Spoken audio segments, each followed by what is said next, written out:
Good morning to all the UMEDE crash course participants. We have a nice group of lecturers who are coming for the first time or for the second time to Catania. This morning we have Pinar Bilgin. Well, she is a scholar I know since many years now. Then I appreciate her background and her research production, but she's also a very good friend. And she's based in Ankara, the Bilkent University, although she's always traveling from Europe to the United States. Then she's very, I would say, international. Not just European, but international. She's been involved in the organization of many international conferences. When was it, I guess, 2 years ago? No, this year, last year. And yes, she's involved in many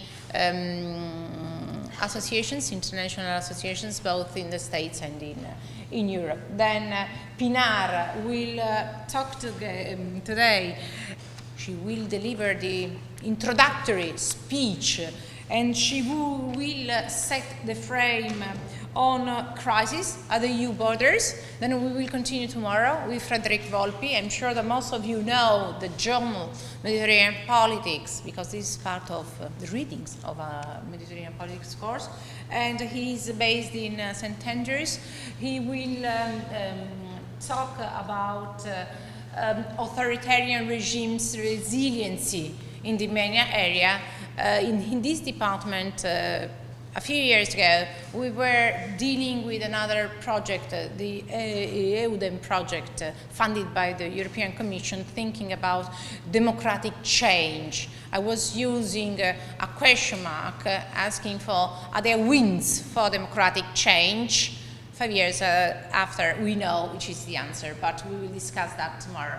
Then we have on Wednesday, Professor Susana Sanz Caballero, coming from Spain, from Valencia, and she will deal with the issue of unaccompanied migrants. She's a lawyer, by the way. Marcello Caramia will talk on Thursday about migration, and she's probably one of the experts, the key experts at the moment, because she has dealt with migration for his PhD in Siena, and then he started working in Malta, and since he's a jewel, EASO decided to pick him up out from the academia, and he's currently working for EASO. I'm sure that you know what EASO is. Friday, we finish on Friday with a round table. And again, probably we should change the title from the EU as a crisis manager from EU in crisis, but that's on Friday, and we'll discuss it with some colleagues from Catania.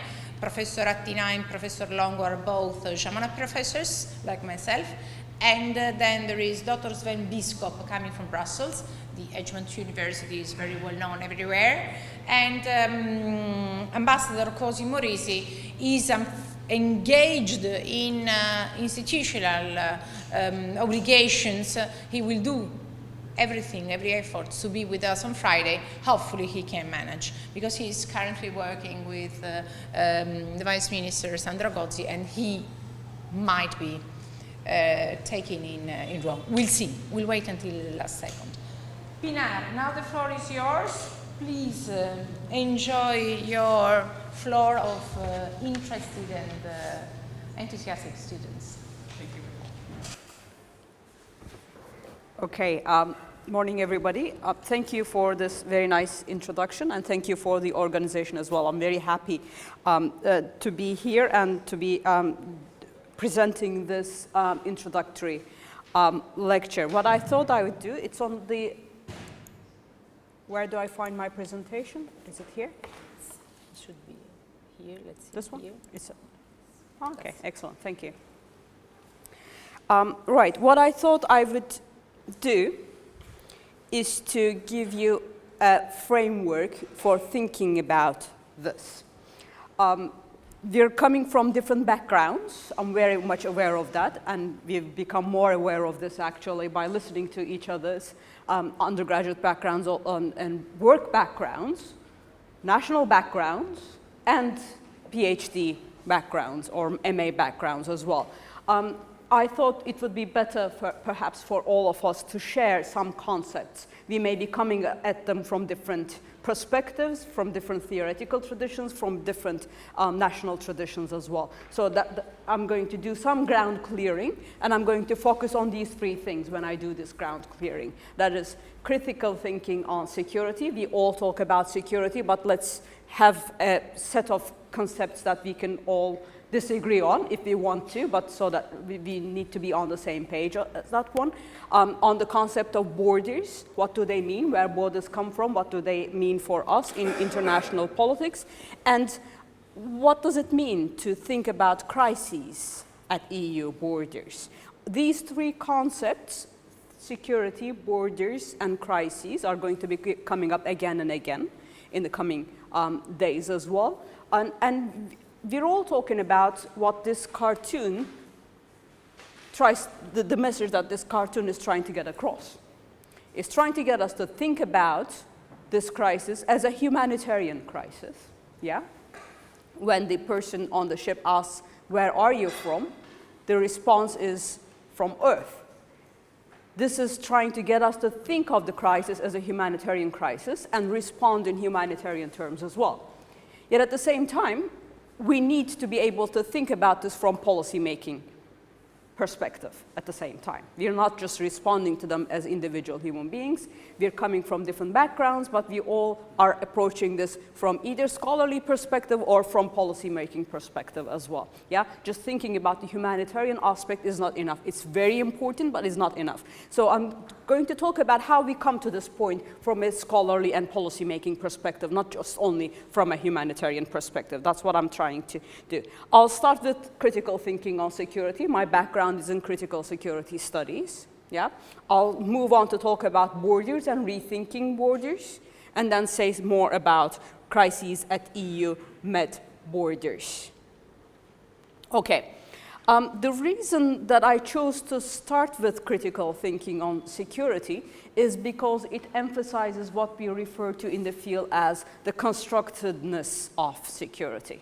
Okay? Security is used by policymakers all the time. They say, well, we're doing this for our national security purposes. And it's assumed that it's obvious what security is. That's the power of the word security. When someone says we're doing this for national security purposes, it's bound to be clear to all of us what they're doing, and we should not be raising questions. But what is meant by security, what we define as security, is constructed, that we actually attach meaning to national security or other kinds of security as we practice it. It's even more important when we are discussing European politics, because the project of European integration is a security policy. Okay? It's become over the years more difficult to understand this as security policy because the European Union is often criticized for not doing security. Yeah? That it's not a good security actor, that it does not do enough to project security on its borders, beyond its borders, etc., etc. But when you look at the history of European integration, yeah, and I stress integration, not just expansion, but integration itself, it is a security practice. And the constructedness of security gets us to help us understand the European Union itself as a security practice. It just does not always refer to itself as such. And that's the trick there, that they're doing security, they have done security so successfully that they have not actually been talking about security. But this is a security practice, and it's important for us to start from that beginning. This is not just a historical perspective, it's also a theoretical point. European integration as a security practice means that we need to remember how Europe has done security over the years. Yeah? It then becomes critical for us to understand what it can do differently compared to other actors in terms of securing its borders as well. Yeah? We need to recover how EU has done things differently in the past. We need to remind ourselves how it has been a successful security actor to be able to see what the potential it has. The European coal and steel community, this is before your time and my time, Yeah, the European Coal and Steel Community was set up in the aftermath of the Second World War to prevent another war in Europe. There's been no war since then. European integration has very successfully prevented wars in Western Europe, where it was set up. Okay? There have been wars of Yugoslav dissolution, of course. There's been war very recently to the east of Europe. But where the European integration process was set up, the project has been very successful. European integration was designed to make war unthinkable in the grounds that it was set up, and that was successful. So the European Community, as it was called at the time, actually did security, they practiced security without calling it security, and without using military instruments. Until then, the instrument of security used to be preparing for war. If you want peace, prepare for war used to be the motto. Yeah? Since the successful integration in Europe, starting from the west, expanding towards the south and the east, European Union has generated a way of doing security without actually calling it security, without relying on the military instrument. That is the difference that the European Union has made in practice. We don't always talk about this. We focus on the failings of the European Union, but this is a success story, and it's a very different success story compared to what had been achieved at the time. There's another aspect to the success story, that a European identity was forged. Yeah? If you look at the notion of Europe in the interwar period, or in the 19th century, you have different notions of European identity, but the one that we have at the moment was forged through European integration. Yeah? And through student exchanges, through summer schools like this, people coming together and enhancing, entrenching their idea of what Europe constitutes, what it means to be European. This is a security practice that does not necessarily call itself security, but it is nevertheless maintained security in Western Europe and through expansion in other parts of Europe that are members, of course, not beyond that, through integration. Yeah, that's our starting point. And the constructedness of security is that we have here an understanding of security that was not there before, that we have a different way of doing security. It's important to start from this perspective, because nowadays, and this is also in the European Union as well, but in North America, in different parts of the world, the country, Turkey that I'm coming from, the choice is presented to us between we either have security or we have that XXX, whatever that may be. It could be human rights, it could be data privacy, it could be freedom to travel, it could be freedom to immigrate, etc. Policymakers increasingly are telling us that we can have either security or we can have that, but we can't really have both, because we're living under uncertain times. This is what we're hearing from policymakers increasingly. This is what I call a false opposite, security versus something else. What we are trying to decide, what our policymakers are actually trying to make up their minds about, is between different ways of seeking security. Remember, integration was a way of doing security, although it was not called as such. Yeah? It wasn't security versus something else. They've invented a different way of doing security, hence the constructedness of security there.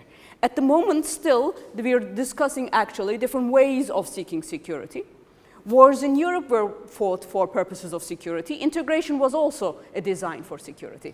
A choice was made in the aftermath of the Second World War, and we're still facing different choices, although sometimes policymakers try to get us to forget that there is a choice to be made. They're trying to present what they're doing as obvious. You want security, you give that up.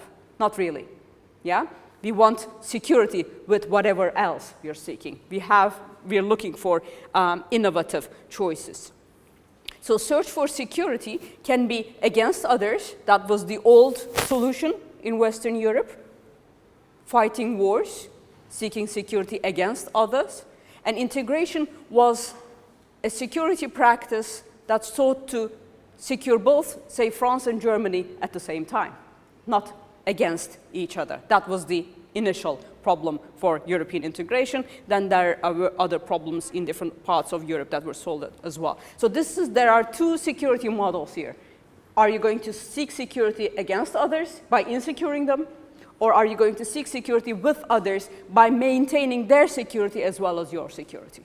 Okay? These are two different ways of doing security, hence the constructedness. Yeah? There isn't one way understanding of security, there isn't one way of seeking security. There are always options involved, and there are always policy choices involved, although sometimes policymakers want to have it easy and tell us that there's no choice. We need to do this because it is being done for security purposes. We know better, okay? Now, my starting point, again, is critical approaches to security. And I'm going to do a conceptual ground clearing here because critical approaches to security, especially for those of you who are coming from IR backgrounds, some of you may be familiar with this. There are a variety of critical approaches, yeah? I'm not going to differentiate between different critical approaches. That's not useful for our purposes here. I'm going to emphasize what differs them from what we call mainstream approaches to security. I identify three characteristics. One is that they focus on insecurities of human beings as well as states. Mainstream approaches traditionally focus on states. The critical approaches focus on human beings as well as states. Not human beings or states, human beings as well as states. This is important for us when moving on to talk about crises at EU borders. So they ask the question, whose security? Only states or states and other actors as well? They're interested in both the military and non-military dimensions of security. Remember, European integration was a solution that used non-military instruments to solve a military problem.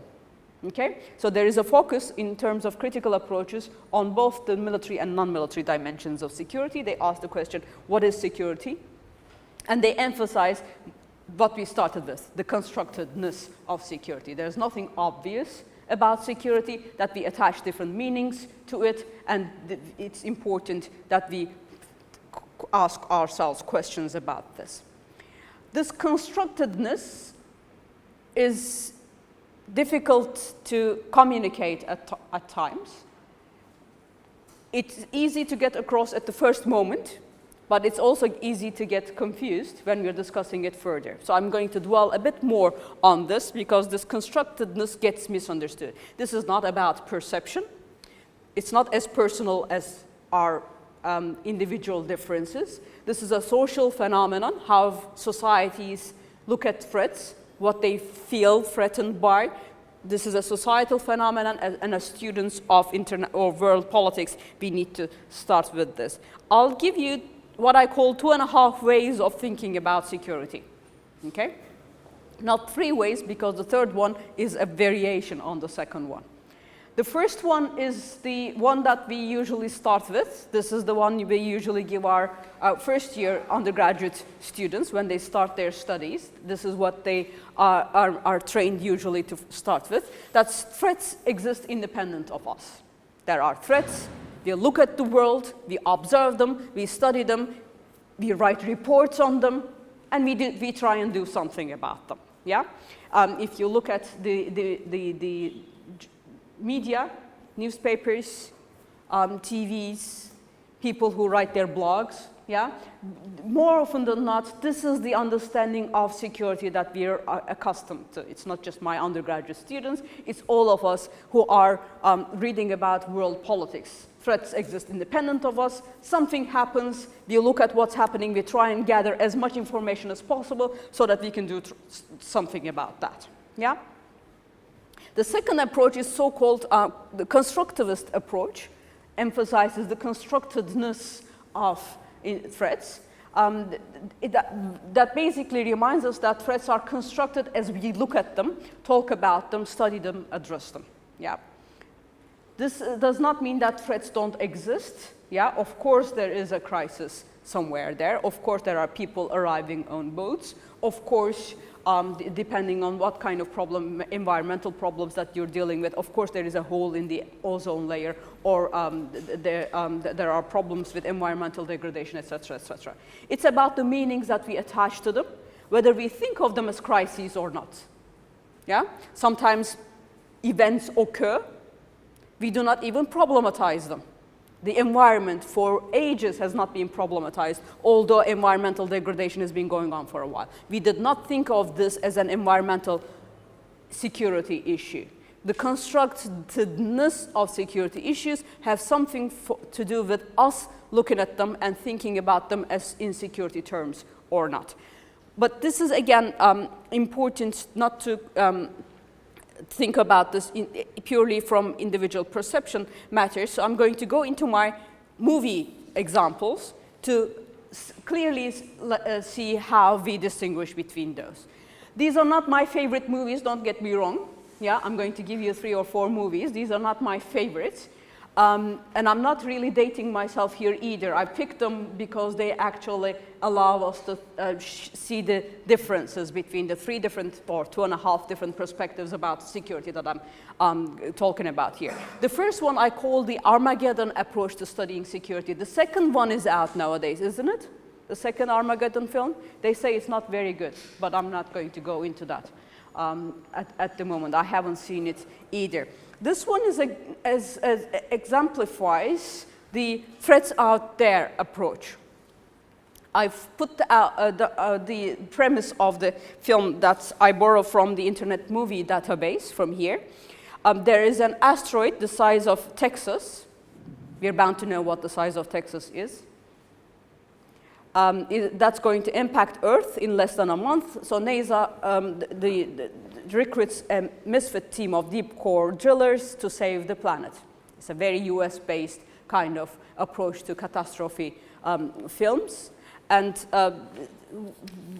this is an ideal one for us to think about how the first approach to thinking about security works, is that this is an asteroid coming from space. It's something that we spot, we observe, yeah, and we need to do something about it. But it's not our doing, and there's nothing that is perceptive about this. It's not to do with perception. You can't say it's my national security or your national security. There's nothing cultural here either. There is clear-cut threat. You just look at it. You decide what to do about it. If you ignore it, the Earth is hit. If you have the necessary resources, you do something about it. Either you're successful or not. We're accustomed to thinking that this is how security works. Problems occur. You make an observation about occurring problems. Observe the asteroid coming to Earth. If you are prepared enough, you gather your resources, you rely on your experts, you get the necessary people together, put together a theme, and try and address that. Yeah? We're accustomed to thinking that this is how national security also works. Asteroids approaching us. Yeah? But we know that security issues, world politics, is slightly more complicated than spotting asteroids in space. The second film that I like making use, this actually, I have to confess, this is one of my favorites, is this, again, a Hollywood film, Mars Attacks. This one is a good one to talk about, and if you have time, have a look at this one, because this shows us how constructedness works. It's a constructivist take on thinking about, again, this time, a threat coming from space. This is, the premise of this one is Martians that invade Earth. They have weapons that human beings don't have access to, and they have a sense of humor that does not necessarily promise well for the rest of us on Earth. One of the storylines there is a good one for us to think about, because when the Martians arrive on Earth, and there is a clip that I sometimes show, but I don't think it's available here, no. When the Martians arrive, they say, "We come in peace." This is the Martian ambassador. You can recognize from the setup as well. And he says, "We come in peace." The representatives from Earth meet them on the outskirts of, I can't remember, probably Washington, D.C. And when they say, "We come in peace," they're very happy. They have doves with them, yeah, white doves, a symbol of peace. Yes, we're all familiar? Yeah? And they let the doves fly towards them to represent that, you know, they come in peace, we're responding in peace. This is a cultural exchange. This is supposed to be a cultural exchange. Dove represents peace, and we all know that. Yes? No? Respond, please. Yes? Okay, thank you. It's important that I know that you're alive. And what happens next gives us that we don't always communicate across cultures. The Martian ambassador has not been given a memo saying that dove represents peace. They shoot down the dove first, the poor dove, and then they shoot down everyone else because they think they're under attack. This is the constructedness that they're trying to get across. They're not doing a lecture on international politics, I know, but symbols do not necessarily mean the same thing to all of us. Yeah? What represents peace to us may not necessarily represent peace to the others. This is the constructedness aspect. What represents peace to us may actually symbolize threat to someone else. Yeah? So what we understand, what the kind of meanings that we attached are shaped by culture. This is the constructivist take on policymaking. I bring in the Planet of the Apes version of this. This is 2.5, which is to move away from the misleading aspects of thinking about the constructedness of security. Yeah? Constructedness is not just about perception. It's about what we do and the accumulation of what we do. Okay? Constructedness of security is often misunderstood. It's almost as if Martians arrive, they look at something, they need to interpret this. Whereas what is important for us as students of world politics, approaching it from different kinds of perspectives, I know, is that thinking about construction is not about a single moment of decision. Thinking about constructedness of security is about the accumulation of various policy choices made over the years. Hence, I don't think Mars Attacks is helpful for us to make sense of this. We need to go back to the Planet of the Apes. Now, this is an old movie, but the new versions were being made in the last decade or so. 3 versions are already out, if I'm not wrong, so you're bound to have come across one or the other. In the original one, an astronaut crew crash on Earth. They find that the apes have taken over Earth, whereas when they left, it was human beings still in charge. Now they find that the apes have taken over. They're trying to figure out what happened. And at the very end of the film, they discover that this is actually Earth. What happened is that human beings managed to destroy Earth. That's the Statue of Liberty. Yeah? In the final scene, we get to think about how is it that we've come this far. I think this is more useful for us to think about the constructedness of security. It's not about perception, as I say it. Yeah? We need to think about security issues in terms of the accumulation of single decisions that we make over the years. Yeah? Accumulation of a series of decisions that we make over the years. What is important for us here is questioning ourselves. Remember, with the Armageddon, it's not us. It doesn't have anything to do with us. We observe something that's happening, we need to respond to it. The only role that falls on us with the Armageddon analogy is that observe it and try and do something about it. The only kind of preparation that you can do in that sense is to be, to be advanced as technologically as possible. Be prepared. That's the only thing that you can do, because you have nothing to do with bringing about the crisis that you're facing. It's independent of you. In the case of Mars attacks, it's still the threat is independent of you, but you're aware of problems of communication, that what you perceive as peace may not necessarily be perceived as peaceful by the others. Okay? Still, there isn't a lot of room for reflexivity. You don't have to really question yourself other than trying to think about the issue from the other's perspective. So how do the Martians think about my dove? Yeah? But there is no history to that interaction. The Martians are arriving for the first time, hopefully. Yeah? It does not allow us to think about constructivism in that sense, does not always allow us to think about the history of our own decisions as well. So the Planet of the Apes actually gives us that historical perspective in terms of thinking about the constructedness of security. If we're faced with a problem that's to do with the decisions that we have made, small decisions that we have made over the years. Yeah? This is still something we need to be as technologically advanced as possible, yes.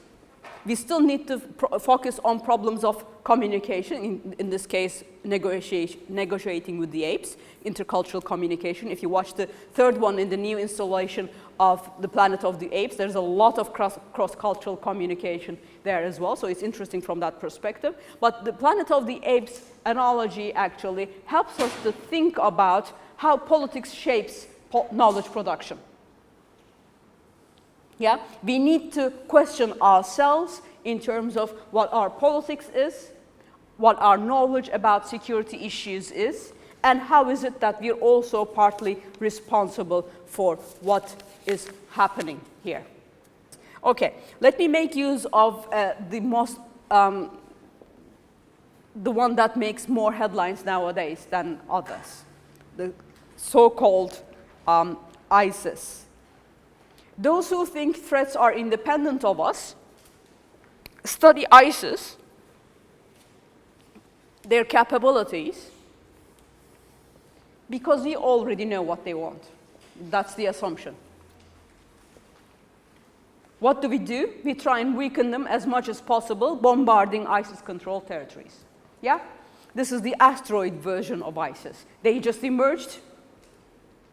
They're threatening. There's a problem that needs dealing with. The way that we're going to deal with is to bombard ISIS-controlled territories.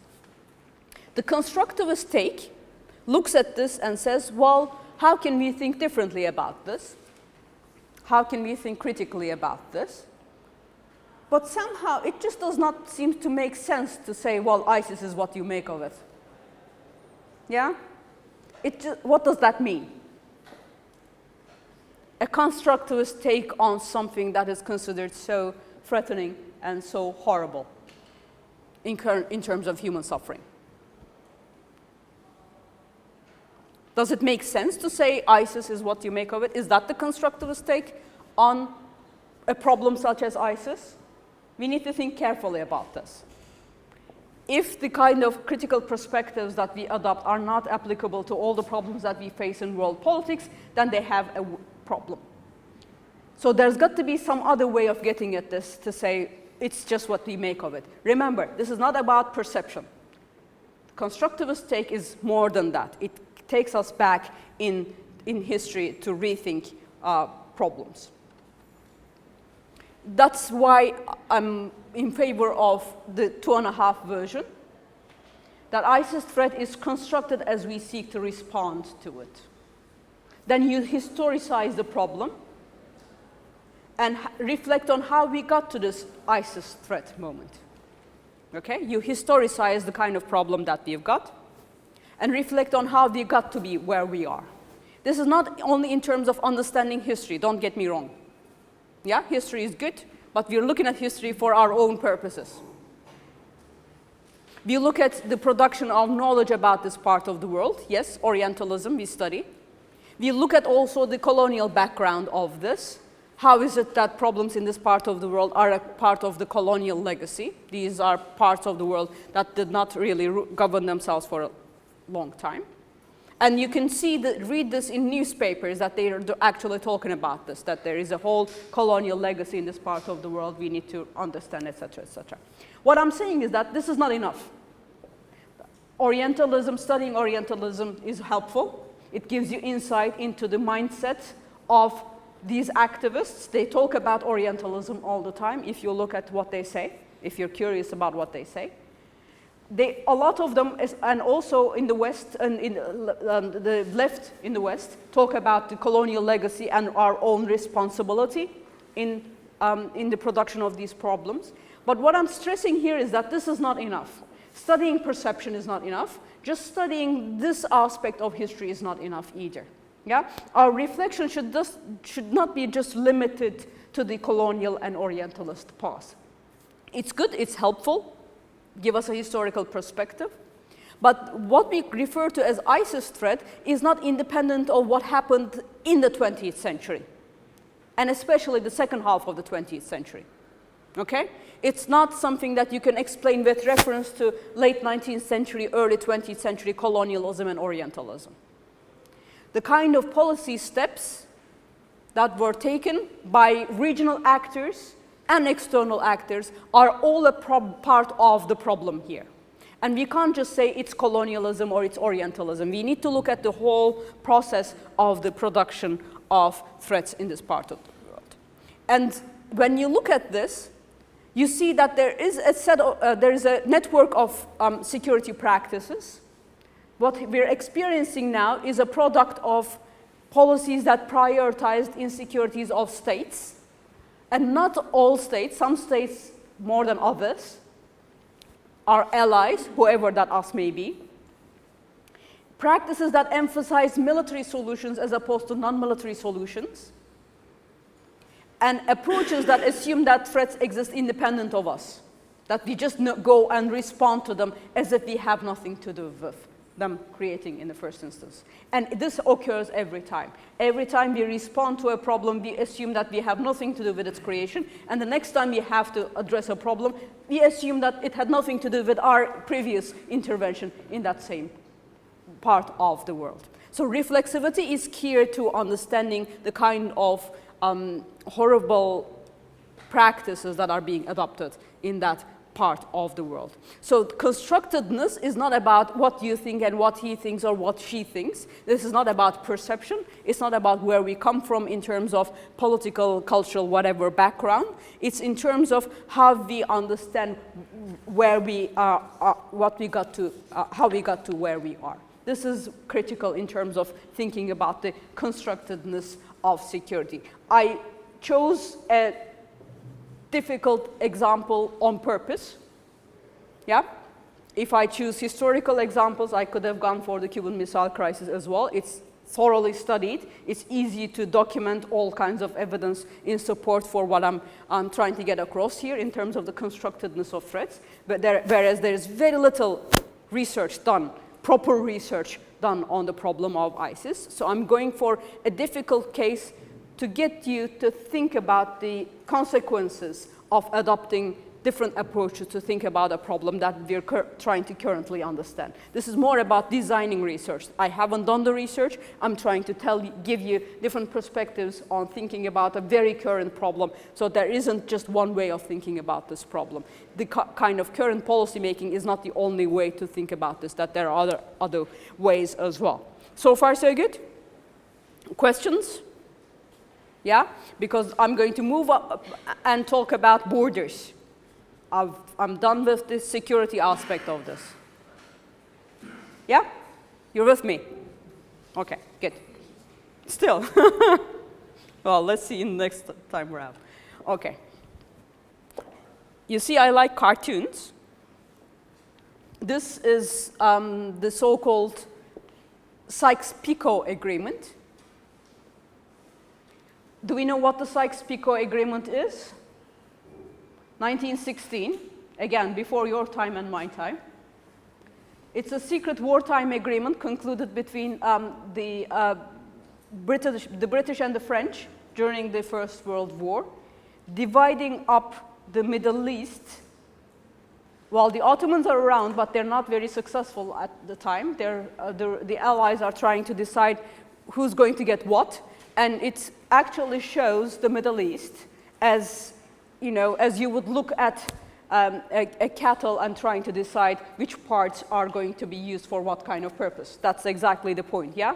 You're looking at it as it's an object, it's for your consumption, and you're trying to decide which parts are good, which part can be used for whatever purpose, and who's going to get which part, yeah? It objectifies a part of the world that without actually consent of that part of the world.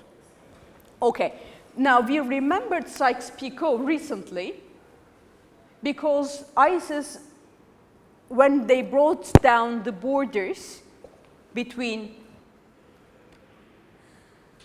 Syria and Iraq in the territories that they controlled in 2014, they said we're bringing Sykes-Picot to an end.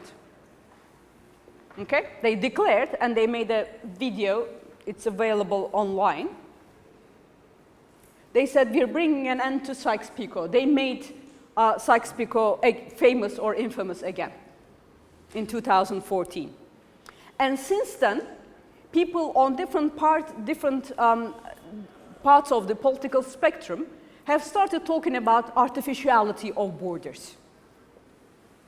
And people have been discussing insecurities in the Middle East, and ISIS is a part of this, with reference to so-called artificial borders and artificial states. Now, those of you who are coming from international relations or political science backgrounds know this. All borders are artificial. Yeah? There are no borders on the earth. I've seen the photos taken from space. Nothing. All borders are artificial. They are made as a result of agreements concluded between men, they're mostly men, in the aftermath of wars, or to avoid making wars. Even the so-called natural borders, you know, mountain ranges or rivers, are as a result of decisions.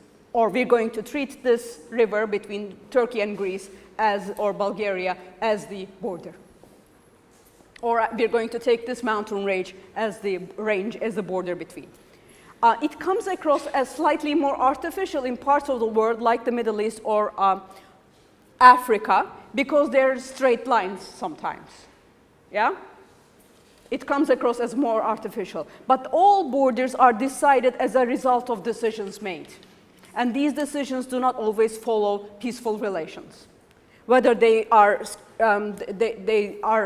straight lines or they look more natural does not necessarily render them more natural. Yeah? They are results of conflicts and sometimes violent conflicts. We're tempted to think about Sykes-Picot as less than natural, as more artificial, because it was decided, these borders, we're told, these borders were decided as a result of a secret wartime agreement, yeah, without consulting regional people, which is true. But more often than not, we forget that, and historians remind us of this, these borders are not Sykes-Picot borders. For the historically oriented amongst you, this is important. Sykes-Picot was never implemented. What we've got at the moment is San Remo, which came more than a few years later. Okay? This is San Remo borders that we have at the moment. That we have San Remo borders is significant for us. What we have is not a result of a secret wartime agreement. What we have is a result of agreement amongst European great powers at the time. They sat at conferences and decided that this is what it's going to look like.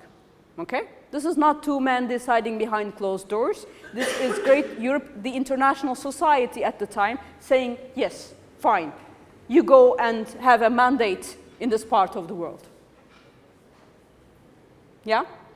So if you think secret wartime agreement is bad, this is slightly worse, to use less than academic language for you. International society at the time divided peoples into different groups. Those who can govern themselves by themselves, members of the international society, and those who can't. You need to go and help them. India, for instance. Yeah? It needed to be governed. Several parts of Africa. Either through direct rule, you go and do it yourself, or indirect rule, you set up a regime that is cooperating with you. That's the reality of the 19th century and early 20th century for some parts of the world. Okay? So Sykes-Picot is not the problem here. It misrepresents what the problem is. We have a bigger problem here in terms of the constructedness of problems.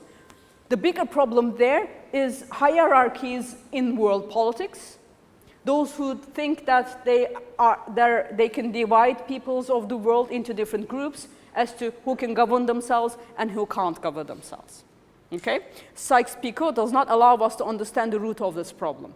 The root of this problem is diplomacy and security governance that we have inherited from the early 20th century onwards. Who decides how to govern security in different parts of the world? People there, people who live there, or others who are making decisions for them. This is not, I'm saying this again, this is not about the artificiality of borders or artificiality of states. Okay? This is about hierarchies in world politics and decisions made on the part of some on behalf of others. It's, again, those who are more historically oriented tell us that Iraq and Syria are not new states. They have a history that precedes Sykes-Picot or Sanremo. Their history precedes the Ottoman Empire. Okay? These are not new. The problem is not artificiality. The problem is not made-up states. Their borders and their state tradition have a history. They're not artificial as such. If some people who live in those states don't necessarily identify with them, we need to locate that problem somewhere else. We need to get at the root of that problem as opposed to blaming only colonial practices. Colonial practices have done much harm, but we need to identify the root of that harm as opposed to saying these are artificial. They're not purely artificial, but the security practices that have been adopted over centuries have brought us where we are. So insecurities in the Middle East, I can't stress this enough, insecurities in the Middle East do not stem from borders per se. Okay? They're not our problem. What we do inside and across those borders is our problem. So what if we are problematizing people getting on boats and coming here, and Sicily is a particularly good place to be thinking about this, the tragedy, yeah? The problem is not about borders. The problem is security governance inside and across those borders. And we're coming from different parts of the world. We'll all be a part of those practices in one way or another. There's no escaping. We're all a part of the problem as we are all trying to be a part of the solution. Yeah? Okay. Now,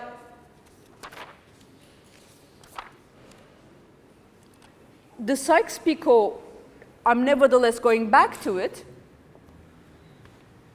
because thinking about this, the Sykes-Picot order as problematic, reminds us that the solutions do not lie in redrawing borders. If you follow the media, this is one of the solutions that is suggested nowadays. These are artificial borders, if only we could redesign this part of the world. Redesign is actually a similar kind of solution that brought us this problem in the first instance. Yeah? Doing things without necessarily consulting people who live in this part of the world. In terms of, it's still about hierarchies in world politics. Some have the capacity to decide on behalf of others. So suggesting that if only we redesign these borders, everything would be okay, actually replicates the problem as opposed to solving it. What we need to do, and I see the 5 days that you're going to be spending here this week as a part of this effort, is how we need to rethink how we seek security. Okay? Our whole approach to security needs to be rethought as opposed to going back to the simplifications of borders and artificiality. Okay? And when we bring our perspective to the Euro-Mediterranean relationship, questioning ourselves allows us to see how we have helped create the catastrophic situation that we have at the moment. Can you read? Yeah? Yeah, it's easy to read. Okay. Insecurities that we are experiencing at European Union's Mediterranean borders at the time are not independent of what we have been doing. And my definition of we is left ambiguous for a reason. It could be we as in the European Union, it could be we as in all those who got involved in this part of the world, or it could be my we of talking about from a Mediterranean perspective as well. We all have multiple identities, and we all have multiple culpabilities here. I started with a security perspective, and then I went on to talk about rethinking borders, because this is actually what I want us to have our starting point in terms of thinking about European boundaries and crises at European boundaries. This may be a crisis, but it's a crisis of our own making. And if we're a part of the problem, we need to be a part of the solution as well. But we can't really be a part of the solution unless we recognize what we have done in the past in terms of making things problematic. Okay? We're trying to be a part of the solution, but we can't really be a part of the solution unless we historicize the history of our own approaches to this part of the world, what we have done, what those who are in the north of the Mediterranean have done, those who are to the east and the south of the Mediterranean have done, what they have done in terms of cooperating with each other. Okay? Insecurities are not independent of us, whoever that us may be. We're not thinking about asteroids coming toward Earth. We're thinking about this in terms of our own involvement in the creation of problems. I'll come back to that cartoon in terms of what it symbolizes for me. Let me leave that unexplained for the moment. Now, in terms of our own involvement in security practices in the Euromed region, I identify 3 moments for you. And these are also available in some of the texts that I recommended to you. So you can easily go back to them to check the details. I'm not going to go always into details of this. There are 3 moments in EU security policy making in the Mediterranean. Remember, European integration was a security practice, but it was an internally focused security practice. It was set up to prevent wars in Europe. By the 1970s, European Union had not, well, it was European Community at the time, had not expanded that much, but it was already worried about how different neighboring regions was impacting on the European community. Around that time, the so-called Euro-Arab dialogue was set during the 1970s to deal with this problem that was beyond the European community's borders. Okay? So the European Union started thinking about problems beyond its boundaries during the 1970s, but not in terms of military insecurity. It was still thinking about these issues from its own perspective, addressing problems not necessarily from military perspective as well. The second moment comes during the 1990s, after the integration. Now the European community has become the European Union, and it adopts this integrated, very ambitious project of Euromed partnership. And the third one is the current stage that we are in, the European neighborhood policy. Let me start with the details of what I call the first moment in Euro-Arab dialogue. This is, as I said, European Union looking beyond its borders in terms of formulating policies, but the problem was not addressing problems in a different part of the world. The concern was not addressing problems in a different part of the world. The concern had to do with the diaspora at home. There were people mostly from North African countries, but also different parts of the Middle East, living inside European community states. And the diaspora were restless as a result of the suffering of especially the Palestinians. Yeah? There was restlessness amongst people of Middle East descent inside the European community. And they realized that in terms of vulnerability, the United States and the European community were in different places. The European community was more vulnerable, not because it was geographically closer, but it was culturally closer. There were people from Middle East descent living inside the European community. There was large diaspora, especially in some countries compared to some of the others. And they were more sensitive to the suffering of the Palestinians compared to some other parts of the world. So leaders of the European community decided that we're going to do something about this. We're vulnerable societally, okay? It's not geographic proximity. It's not people arriving on boats at the time. The historical perspective is important. The European community has been sensitive to the insecurities in the Mediterranean, not for immigration reasons all the time. It's because of that cultural proximity, people of North African, Middle Eastern descent living inside European community as citizens and being sensitive about the suffering of the Palestinians. Okay? There is also the economic side to things. You can never forget the economic side of things. There was the OPEC oil crisis in the 1970s, 73, and various European EC member countries found that they were really vulnerable to what was happening in that part of the world. So they decided to take an active interest in this as opposed to letting the United States decide what needs to be done about that part of the world. So they wanted to distinguish between their policy making from US policy making. They wanted to have a different kind of approach. They set up what we refer to as Euro-Arab dialogue in the 1970s, and especially from the throughout the 1980s. Now, this is a security policy coming from the European community. Yep. The referent of security, who they're trying to secure, is the European community itself. Yeah? Their own vulnerabilities. Of course, this is their security policy making. They're not entering this for humanitarian reasons. It's the European community itself is that they're trying to secure, but they're looking at this from a societal perspective. This is not military security. They're not trying to bring an end to wars. They're trying to distinguish themselves from the US in terms of developing a different kind of approach to this part of the world. Can we make a difference in terms of addressing these problems?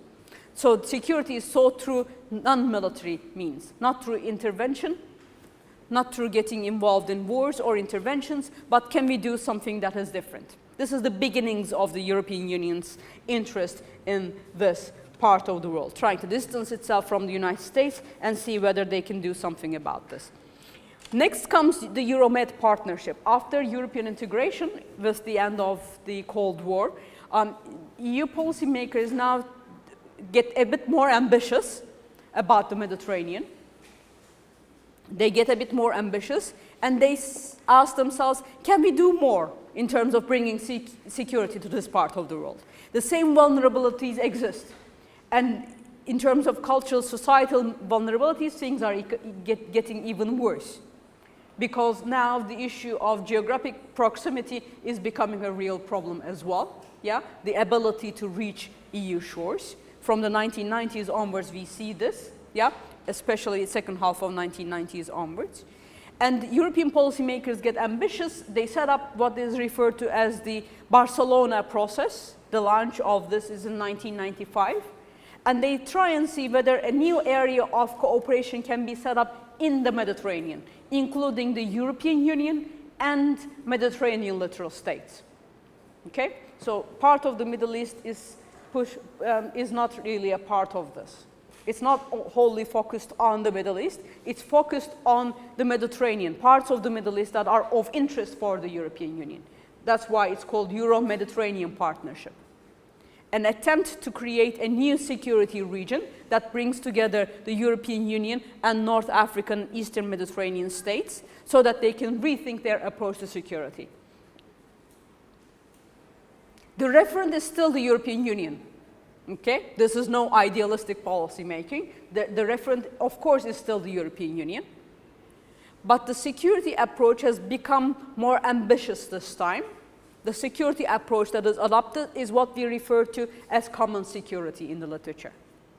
Common security refers to the approach that says, I can't be secure unless you're also secure. Remember, this is the European model. I'm not going to seek security against you by preparing for war and threatening you. I'm going to seek security with you, by reassuring you, by doing things together with you, having greater integration, so that war amongst us is going to become unthinkable. This is the European model in Western Europe that actually brought peace to this part of the world. So integration is a part of the story, but also economic integration, cultural communication is a part of this story as well. Yeah? So now we've got an attempt to bring the European model that was generated in Western Europe, then exported to Eastern Europe, to bring that to the Mediterranean. That is the Barcelona process. Okay? The Barcelona process is about bringing the European model to the Mediterranean and see whether integration and peaceful coexistence can be generated by way of bringing this model to the south. It did not work. Okay? I'm probably not the first person to tell you this.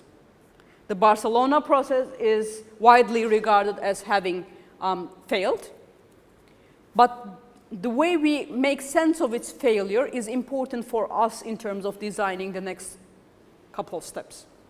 Just a failure or disaster? I wouldn't call it a disaster, no, but it's going to become clear why I wouldn't call it a disaster. My way of reading what happened is that we have misunderstood this failure. This failure is understood by EU policymakers who are taking stock of the problems in terms of cultural incompatibilities, that the South was simply not ready for this, that the European model was not fit for the Mediterranean. Or some actually suggest that, well, we approached the Mediterranean as if it was all the same, whereas they were not all the same. There were significant differences, a problem of differentiation. What I'm going to suggest to you is that we may have misread the problems with the Barcelona process. And if we diagnose the problems with the Barcelona process, we may be better equipped to think about what we understand as the crisis in EU borders. What I'm going to suggest is that the European model, the problem with the European model was not that it was not a good fit, but that it was not fully implemented. And both sides of the Mediterranean are part of this problem. Okay? The problem was not with the model. The problem was with its implementation, in that it was not fully implemented. Okay? And both shores of the Mediterranean are a part of this problem. Remember where we left off? We talked about conceptually, with reference to, I talked about mostly, security, and how thinking about the artificiality of borders is not really helpful in trying to make sense of the crises that we have in our hands. Then I moved on to talk about more concretely with reference to the Mediterranean, and said that historicizing the problem is helpful. And I said I'm going to talk about EU policymaking vis-à-vis the Mediterranean in terms of 3 moments. The first moment is the Euro-Arab dialogue, that the European community trying to distance itself from the United States by trying to come up with a different way of doing security in this part of the world. The second moment, the one that I put a lot of emphasis on because it promised so much, and there was a lot of investment coming from the European side to this, is the Euro-Mediterranean partnership, the so-called Barcelona process, which tried to adopt the European model to bring security to this part of the world. Remember, when I'm referring to the European model, I'm not referring to the European practices of the 1990s or 2000s. I'm referring to the European model in terms of ending wars, bringing an end to wars in Western Europe. That is the European model that I'm referring to. Addressing very real, concrete security problems without making use of the military instruments. That is the European model that I'm referring to. And that was actually the European model that was adopted by European policymakers to bring an end to insecurities in the Mediterranean. That was the model that they had in mind. Nowadays, the failure, as you will recall, I said this before, the failure of the Euromed process is widely accepted, but we disagree as to why the Euromed process failed. Many people emphasize cultural aspects to this. Many people say, well, the European model was not fit for the Mediterranean, and they repeat this as if it's obvious. Well, it's not Europe. Of course, it's not Europe. Europe was not Europe until 60 years ago. Yeah? The kind of peace that was maintained in Europe is a very innovative approach to maintaining security. This did not exist 100 years ago in Europe either. So this is a model that is an invention, that's a creative invention that did not exist in another part of the world 100 years ago. Okay? Yes, the Mediterranean is not Europe, but Europe was not Europe 100 years ago either. This is a creative invention that was brought to life, and has turned to be successful. So it can actually work in other parts of the world. Remember, I suggested that the European model did not work, not because of problems with the model itself, but because it was not fully implemented. That is the argument that I am actually presenting to you. Everything else was actually doing the groundwork. It's important to just remind ourselves that what this European model is. This slide you haven't seen before. This is new, before the break. The European model was about turning former enemies into fellow Europeans. This was not the reality in Western Europe. If it was the case, 2 world wars would not have been fought. By the time the Second World War came to an end, it was clear to policymakers that they had to find a different way of managing conflicts. Hence, European Coal and Steel Community, the European Community, and all. There were 2 practices that was key to this. Integration in Western Europe, the common market. But there was also another aspect to this, practicing common security with Eastern Europe. Some of you are coming from Eastern Europe.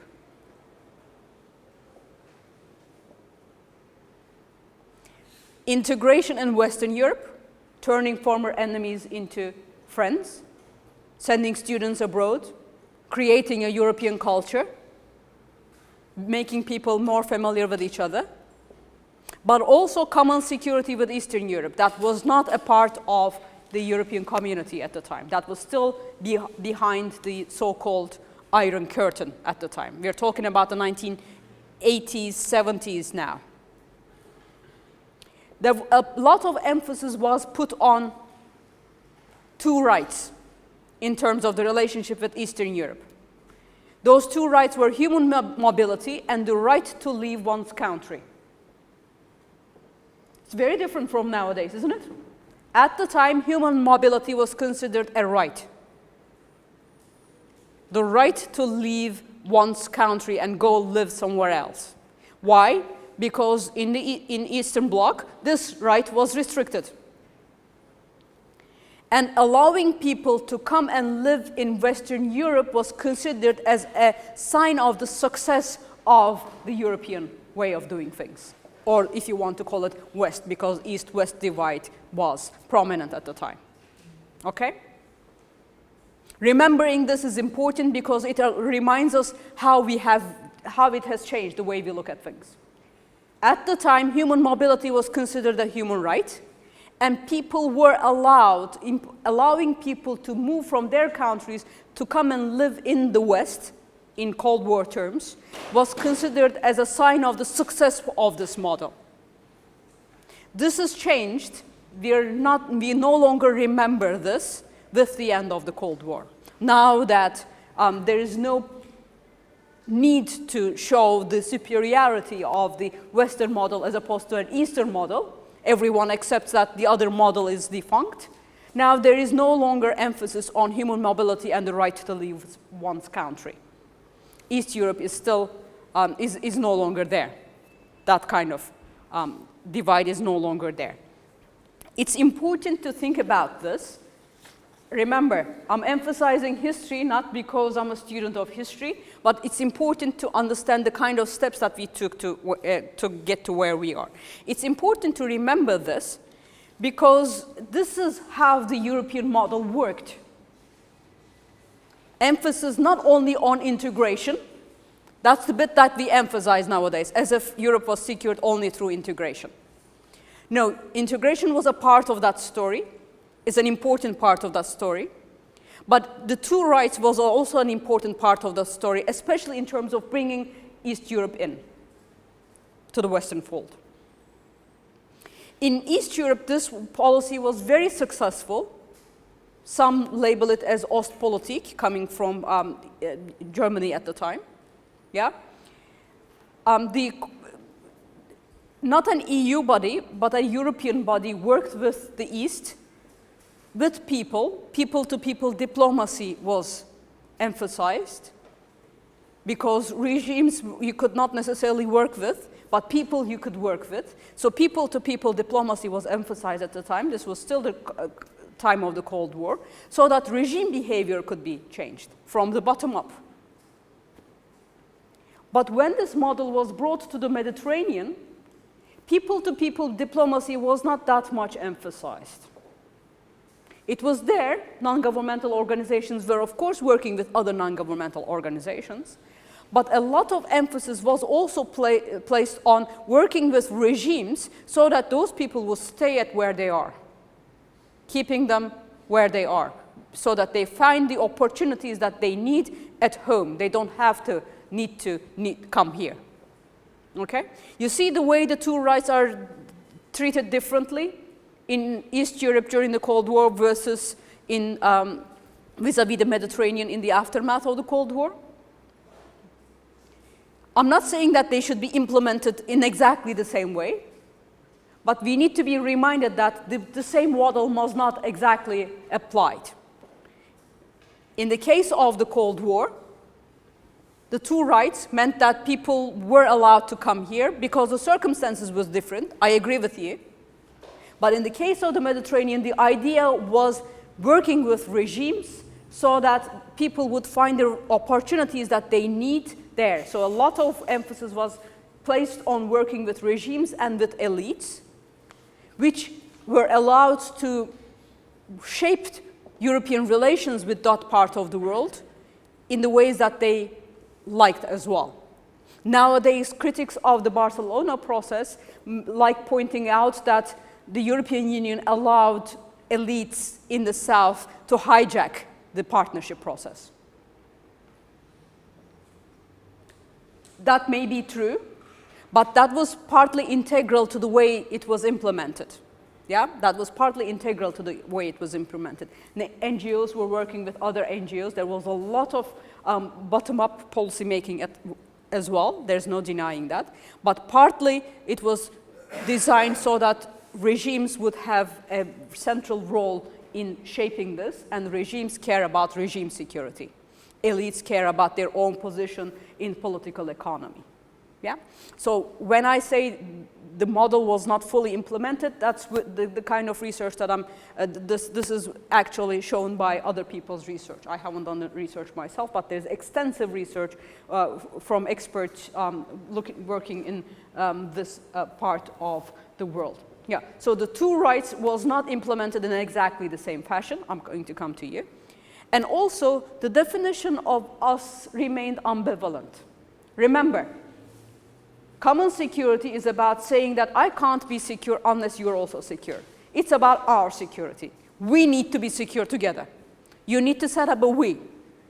Remember also, I emphasized that a European identity was refashioned through the integration of Europe. The idea of Europe has been there for a long time, but these are ideas that keep moving and they keep being constructed again and again. Okay?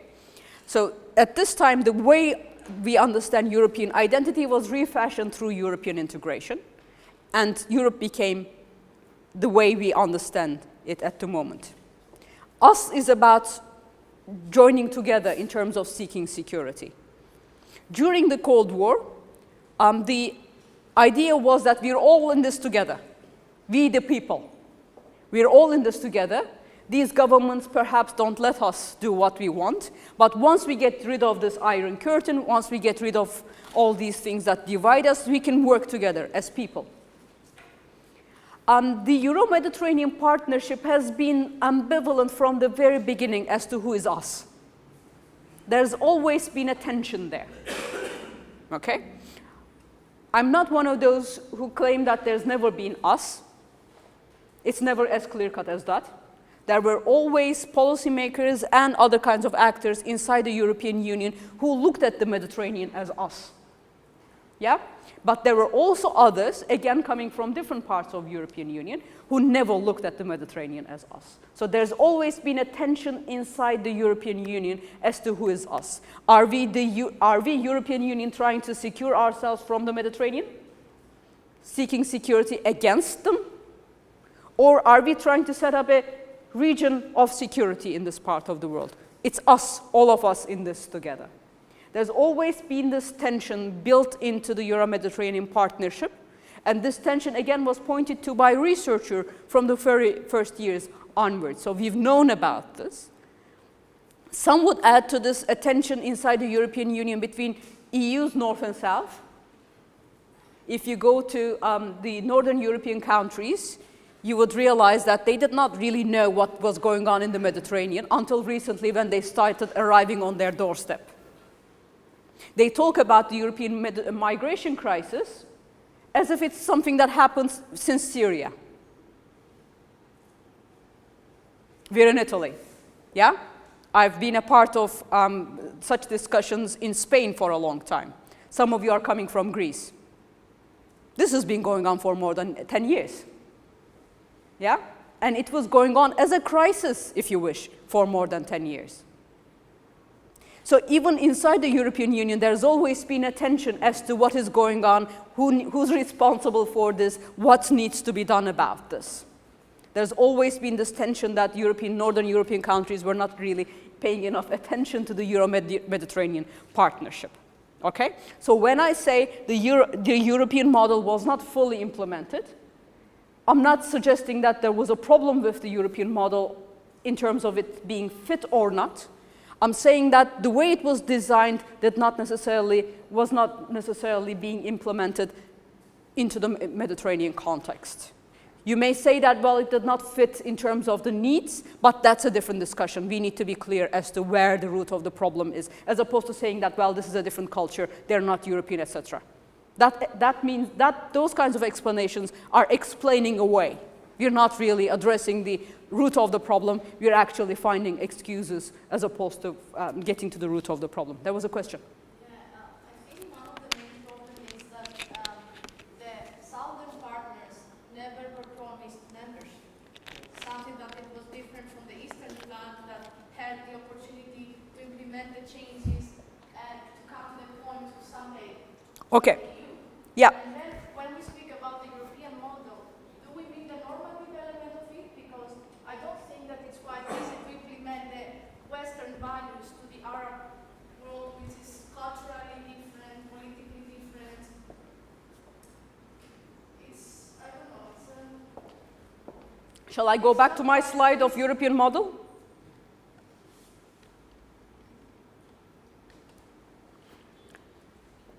I'll repeat this so that we're all on the same page. The European model was fashioned before the end of the Cold War. There was no mention of membership at that stage. Remember, I said there are two aspects to this. it's about doing security without actually using the military instrument. In the West, it was about integration in Western Europe. Yeah? They're already members. Spain, Greece joins, that's all part of the West. In the East, this is still the Cold War. When the two rights are being discussed, this is still the Cold War. No mention of membership. No one even imagines the end of the Cold War at the time. You're too young. I remember. No one even imagined the end of the Cold War. We all hoped, of course. But during the 1980s, the end of the Cold War was still something that may perhaps happen in the 21st century. So when these policies were being implemented, this was about maintaining security in Europe without using the military instrument. The end of the Cold War came partly through these kinds of security building measures in Europe. Ostpolitik was an important part of the story. Ostpolitik is about relationship with Eastern Europe as well. So let's not mix things. Membership came later. Membership actually was a product of these successful policies. That the Cold War came to an end, that membership became a part of the opportunities. So when I talk about the European model, in the West it's about integration, and in the East it's about mobility, showing that the Western model works better than the Eastern model. So what you're referring to, hang on, let me finish here, yeah? What you're referring to is a result of the success of this model. It's not the model, yeah? European Union enlargement comes later. That's a different aspect of this. And that's exactly the point that I'm making. It's a different practice of security that we're talking about here. The European success is not only about expansion. The European success, it's a product of the European success, the expansion. But expansion also brought problems with it, and we're experiencing some of them. The success of the European model is not only about integration, it's about finding an innovative way of dealing with conflicts. The Copenhagen criteria, changing the way systems work, that's different. That comes only later. In terms of managing crises, some of which are military problems, that's the bit that I'm talking about. So culture does not come as a problem here. Actually, avoiding cultural clashes is a part of the solution, the innovative solution here. So we're talking about different historical periods. We're talking about different solutions addressing different kinds of problems. Now, the European neighborhood policy tried to address the problems of the Euro-Mediterranean partnership.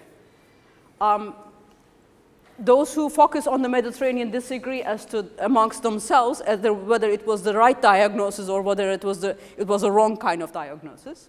There were differences inside EU member states as to what the problem was and how it needs to be resolved. So European neighborhood policy was the sum of these kinds of disagreements.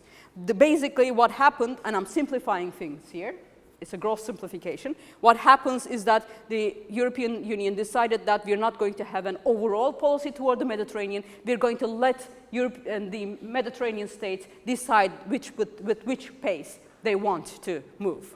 Yeah? Okay. This actually meant an end to the region building effort. This meant that the European Union was going to act more along traditional foreign policy making lines as opposed to trying to bring an innovative way of doing things. It also meant moving away from the common security model.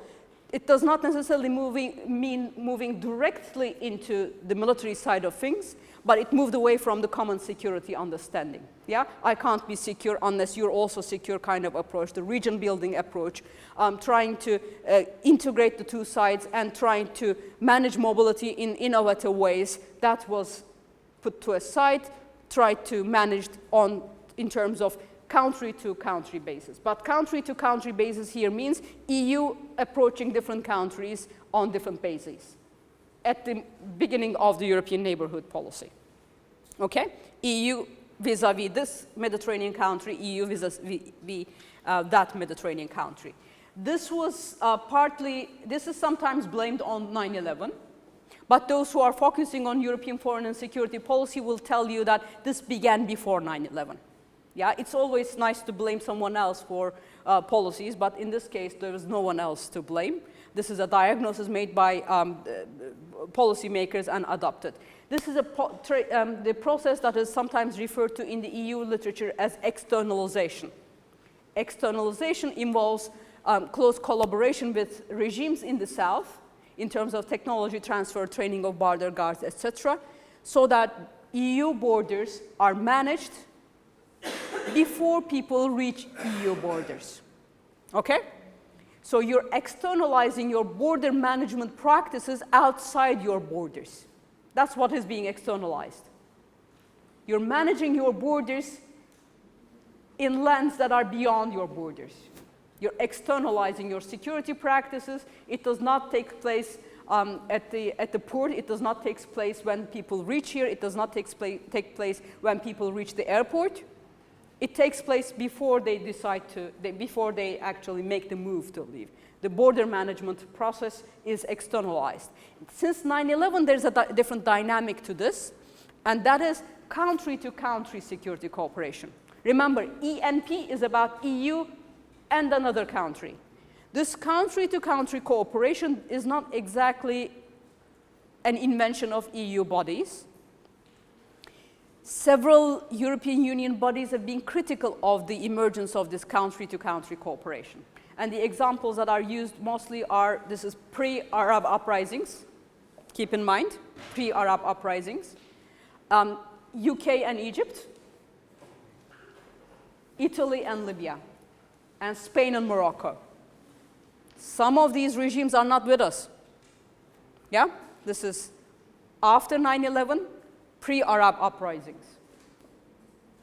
Country-to-country cooperation, what went on there, we don't have access to data always. We hear things, we do interviews and find out about things. Non-governmental organizations are writing reports, but there's a lot of secrecy that surrounds this, and a lot of EU bodies have actually been very critical of what happened as a result of country-to-country cooperation. Because of lack of transparency, this was criticized by various EU bodies. And it was said that what was happening was that the North, they said, northern countries are exploiting the weaknesses of the South regarding human rights. So in the South, they do things differently with reference to human rights. They have different access to people interrogation techniques, for instance. So they can deal with those kinds of problems there. To country cooperation seems to have evolved. Again, we have very little evidence. We have mostly people's interview with people conducted.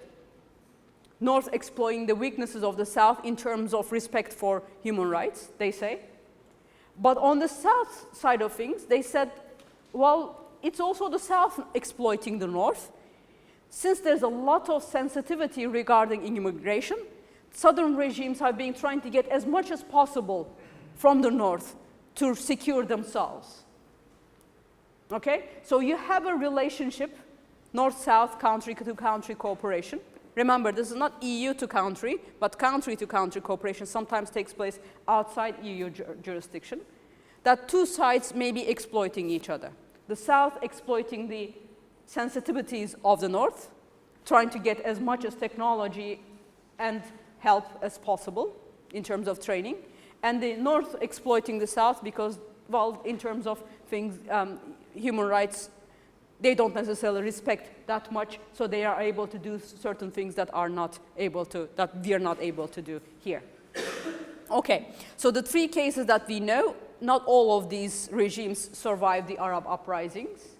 We do not know whether cooperation survived the Arab uprisings. We do not really know whether the kinds of cooperation that was established during Mubarak's time still survives in the aftermath of Mubarak. That we don't know. Libya is a different kind of story. Libya is not the kind of centralized state that it was before the Arab uprising, so there is more ambiguity there. So the kinds of security cooperation was not necessarily good for those regimes because it alienated them further from their own people. They've become even more restrictive with better access to technology. But it was also not necessarily good for the European Union either because it was viewed very popularly by people in the South as this community that was doing work with NGOs and supporting democratization from the bottom up. This close collaboration of some EU member states with repressive regimes under anti-terrorism strategies did not necessarily fare well for European Union's own image, the way it is viewed from the South. At the time, I was doing an FP7 project with a number of partners. We had interviews conducted in the South, especially north of Africa, as regards how the EU was viewed in those parts of the world. And this was one of our findings, that country-to-country cooperation was not really helping with the way the EU was viewed at the time. So the European model was not really viewed as a force for good at the time. Okay, so North-South cooperation. Remember my cartoon from the very beginning? This is where we are at the moment. In North-South cooperation between Europe and the rest of the Mediterranean, the referent has become, over the years, EU and cooperating regimes in the South. Okay? So the EU is trying to secure its own citizens, of course, but cooperating regimes are also as a part of this game now, even more so in the past than in the past, and these practices help them secure their regimes before the Arab uprisings, again. And security is now sought through cooperation in patrolling borders through the use of police and military. Okay? By the time ENP came into effect, this has become the kind of security practice in the Mediterranean in terms of understanding how we come to where we are. So when we ask where you're from and both people respond Earth, it's become difficult to understand that background if we only start from this dehumanized approach to migration in the Mediterranean. Hence my rather lengthy introduction to all this. So now we come to the moment of crisis. If you're going to think of what's happening as a crisis, this is a crisis of our own making. But us is not just the European Union, us is also the South. Yeah? Around this Mediterranean Sea, this crisis is our own making. Rendering it as cultural does not help, because this is political through and through. Someone made the point about politics. This is political through and through. This is a series of choices made for security reasons in the past decades. Yeah? The attempt was made to move away from security against others towards security with others. It was not fully implemented and increasingly moved away from over the years. So when I say us, in terms of the problem being our making, it's both sides, not just one or the other. The two sides like blaming each other, but it's not really helpful. Both sides are to blame in different ways. On the north, we have the EU as a part of the problem. In the south, we have the non-members as a part of the problem. If you're going to rethink security and borders, we need to be doing three things. We need to remember that insecurities are not like asteroids. They do not just show up. Of course, we need to be prepared, but we also need to be prepared to think of them as consequences of the steps that we took ourselves. Remember my analogy. It's not Armageddon, it's the planet of the apes. We are a part of this. It's the steps that we have taken over the years, including our misunderstandings of ourselves or of each other. We need to rethink borders, but not in the way the so-called Sykes-Picot debates are rethinking borders. Remember, I said the whole artificiality debate is not helpful. All borders are artificial. It's what you do inside and across those borders that matters, not the borders themselves. those countries that have so-called natural borders, they have their own insecurities as well. It's security governance in the Middle East that's a part of our problem, not particularly borders in the Middle East. And remember a side point that I made, historians tell us that they're not as artificial as they're claimed. Yeah? So ISIS, surprise, surprise, doesn't get history right. The whole issue of crisis at EU borders then, it's a crisis of our own making. Again, both sides. Finally, let's ask ourselves, is this a crisis? Sorry, Stefania, not the question perhaps to ask on the first day, but I'm going to ask it anyway. Is this a crisis? If I say no, you're going to leave? Perhaps there's no crisis. Crisis is something that just happens, needs a response, yes? You're faced with a crisis that you did not really expect. It's not a problem that has evolved over time. It's a crisis, demands a response. It's not a crisis in that sense because it's not new. In Italy, we've known about this for more than a decade. In Spain, Greece, Cyprus, Turkey. So in the south of Europe, southeast of Europe, we've been living with this for a while. It's not exactly a crisis in that sense. So various EU actors and others have tried to manage south-north mobility for more than a decade, in some cases for more than 2 decades. So it's not a crisis in terms of its newness. It may come new to those who are perhaps at the north of Europe, but not for the rest of us.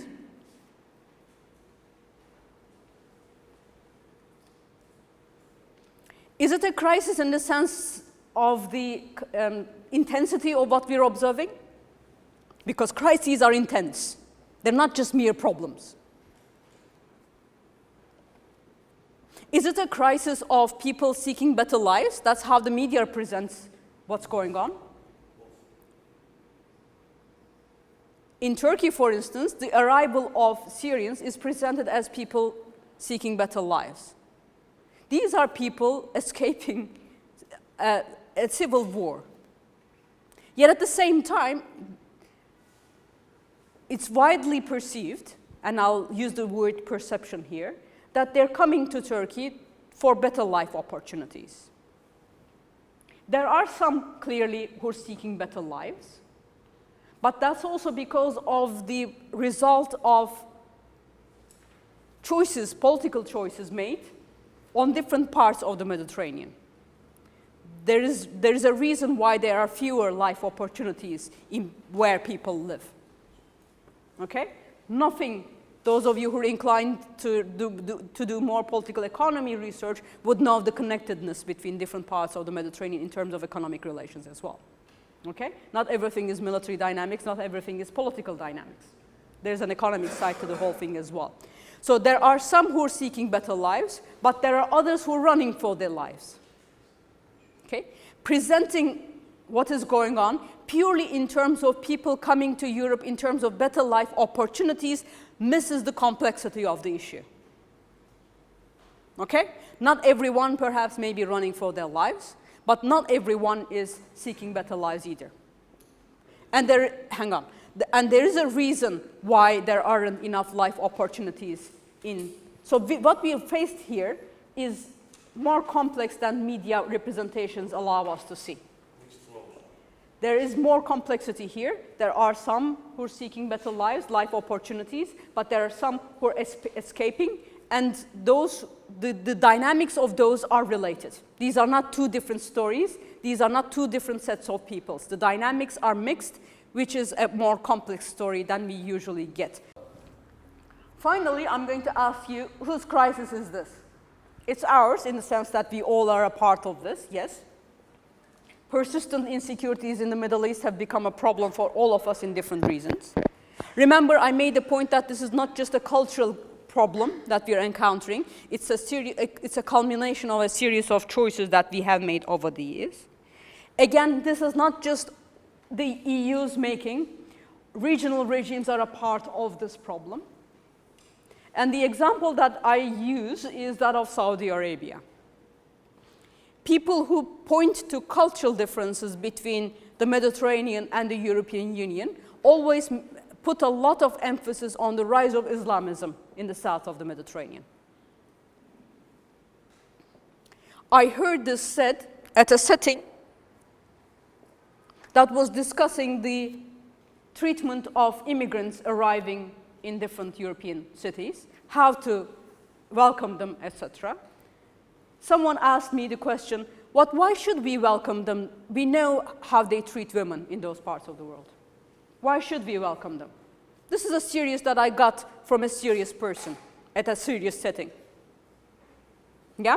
So this cultural difference, the treatment of women in some parts of the Middle East is problematized and presented to us as a reason for not welcoming the immigrants. And remember what went on in Germany during New Year celebrations and the kind of discourses that surrounded that since then. The Saudi Arabia example is an important one. And I base my argument here on the late Moroccan sociologist, Fatima Mernissi. All of her work is translated into Turkish. She wrote in French and Arabic, but all of her work is translated into English if you're interested in reading this. And even before the Arab uprisings, she was saying that Saudi support to think tanks all across the Arab world, she argued, has meant that democratic and secular ideas and ideals have been overshadowed.